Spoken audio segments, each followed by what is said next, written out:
Hello, this is Martin Brossman, and several things I want you to understand about Audacity as a new podcaster choosing to use it for editing. One is, notice that meter at the top. We don't want that to get into the red.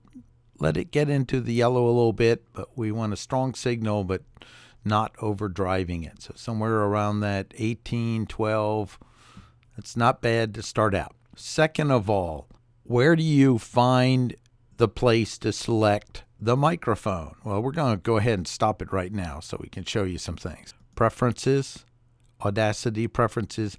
This is on a Mac. It'll look a little bit different on a PC, but the basic concepts are the same. So preferences. Then we have playback device. Where do you want it to play back on? So if you're playing it and don't hear it after you record something, that's where you go here. And then device for recording, right here, which microphone. Now I have many audio inputs on this computer, but I'm using my Yeti stereo mic, and I've set it to one channel mono. It's a talk podcast show. Keep it on mono. Keep it simple. Then recording.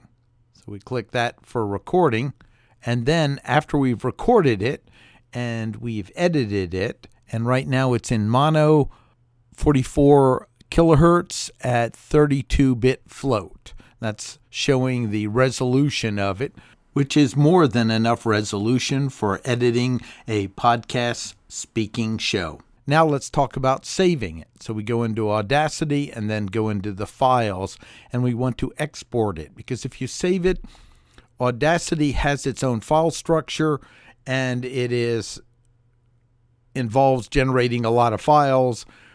And so most of the time I just either save it as a WAV file if I want to come back and edit it further, because that's lossless, or if I'm done and ready to export it to upload for my podcast show, I will pick export MP3. So these are the two main ones you'll use, WAV or MP3. So let me select that and show you a few things. Now, when you select that, you want to give it a name that you can easily find. So this will be just test, because I'm just demoing it. MP3 file. Now let's talk about the resolution. Again, this is beginning level.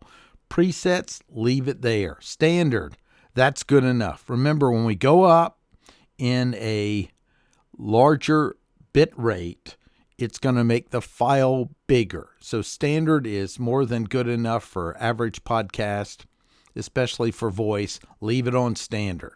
Then joint, stereo, or force it to mono.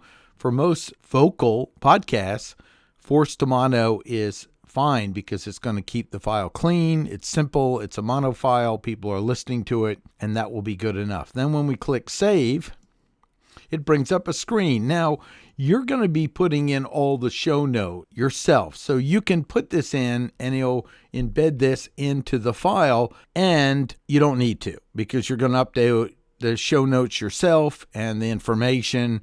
So I usually just put my name in or something. But this is if you're creating music and you're going to share this as a direct file, and someone might want to look it up. So then once we click that, we click OK, and it's saved. So now we've saved it as an MP3 file. A few more things I want to show you about Audacity. And then I'll click record, and then recording.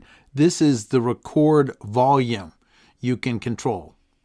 So watch when I turn this up. See how that goes into the yellow and red? That's very bad. Bad.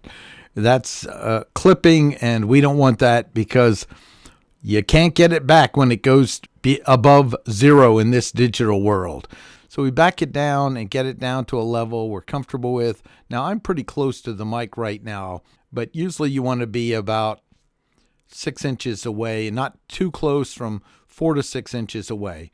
And that's not a bad level. It's a solid signal there to record and clean.